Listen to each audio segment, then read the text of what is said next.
Hello, Muse in Medicine, Utimia here. I received a question about menstruation. Menstruation is huge as far as how we deal with it. Hira agrees. So I'm going to be doing a series of videos on menstruation. This particular one and the first one is going to be about belief systems around menstruation. So belief systems are things we believe, the systems we believe in, and those are shaped from before we were born. They're shaped by our parents, they're shaped by our ancestors, they're shaped by our ancestral experiences.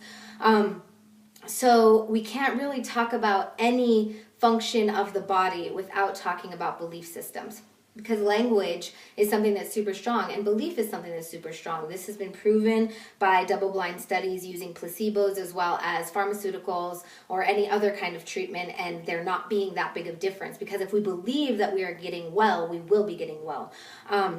This is also shown in linguistically with experiments such as Masaru Emoto did with the water. And basically what he did is on jars of water, he put different words like hate or love. And when he looked at them under a microscope, the molecules of the one that said hate had these like really ugly, jagged kind of molecular structures, and then the ones that said love or peace, etc., had really beautiful, harmonious looking structures. So this just goes to show the power of our thoughts, the power of our words, the power of our intentions, the power of the energy we place on things. So the first step in having healthier menstruation is to change our belief system around it.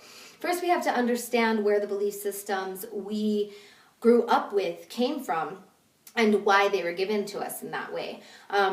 I was raised in a pan-indigenous way. I'm a mestiza, I'm a light-skinned Chicana, but I was raised in indigenous ways, and when I started my moon time, my menstruation cycle, I was given a ceremony, a coming-of-age ceremony called Xilonen, where all of my elder women came and gave me different advice about what to expect. And it was a beautiful, honorable time. I was given palabra de lira danza, lira dance, in my group.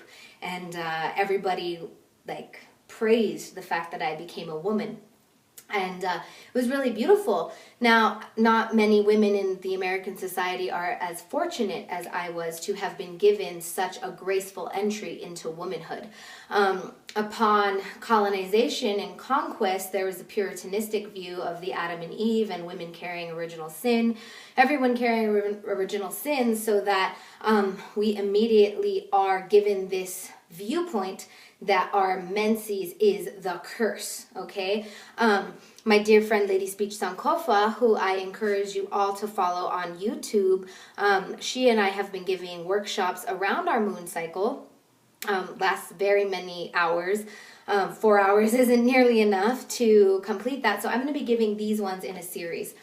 So, yes, belief systems. When Lady Speech started calling her moon time, as opposed to her period, her symptoms immediately started shifting because there was a reverence around it.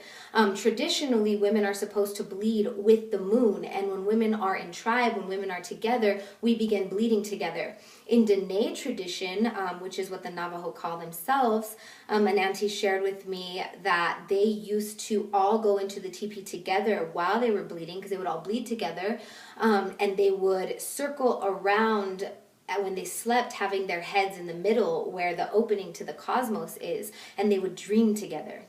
And in these dreams, they would know where to go for hunting, where to go for water, where they needed to go for shelter, etc. And then they would share with the rest of the tribes. This is a very powerful, powerful time for women.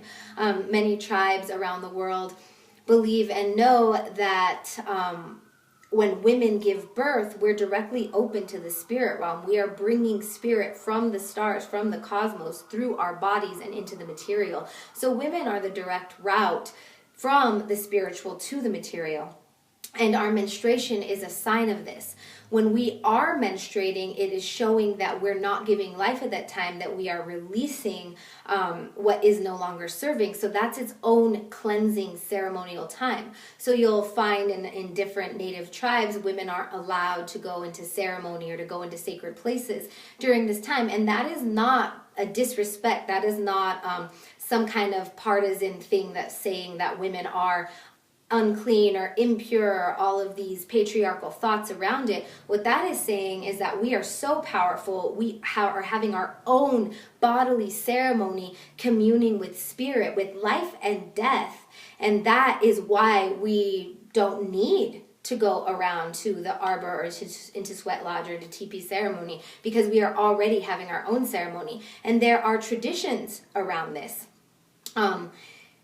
So the first thing I invite you to do is, if you are having menstrual problems, really uncover what your belief systems are around that. What are the words that you use? Do you use the word curse? Do you use the word pain? Do you use do you curse yourself like effing womb? Why? These are all going to affect our own experiences of ourself. A simple story. Once I was on my way to a class that I teach at the Grow House, and I wasn't in a very healthy relationship at that time. That will also reflect what's going on in our woman time, because our bodies reflect what is not right mentally, emotionally, spiritually, etc.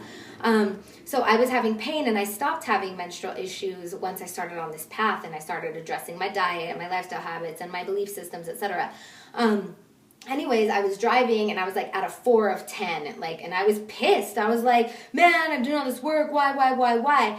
And then I remembered something that I tell my patients, which is from Buddhist tradition. It says, pain is inevitable, suffering is optional. And literally, as soon as I reminded myself of that tool, my menstrual cramps went in half. It went from a 4 to a 2 immediately, with just a shift in my mentality about it. And then by the time I got to my space, about 5 minutes later, and I got into my craft, all gone. No pain whatsoever. So first, a few videos about menstruation and its belief systems. What are you telling yourself? How are you letting it come through? The other part of this is, if anybody hasn't read The Red Tent by Anita Diamant, I really highly encourage it. The red tent is what women used to go into when they were in their sacred menstruation time, and they would be together and they would bleed together. They would tell stories. They would have little fiestas, little parties where they would share a lot of stuff. And it was a very, very beautiful time of rest. So this day and age, we're not given that. We're not given the sanctity of our woman time. When I start my moon, I generally let myself rest. And if I can't, if I have clients or whatever, I give myself space in the morning, in the evening, to really tune into my body and what my body needs. So this is just the first one. Again, please ask questions about it. Some more will be coming your way about different aspects of moon time issues. And I'm really excited to work on this with you. And if there are any other womb healers, female issue workers, fertility experts, etc., I welcome all additions to the information I offer, any challenges, because I'm still a human and I am always learning, and I'm always grateful to learn and grateful for challenges, and always be kind to each other and be kind to yourself. So thanks, and stay tuned for more on menstruation.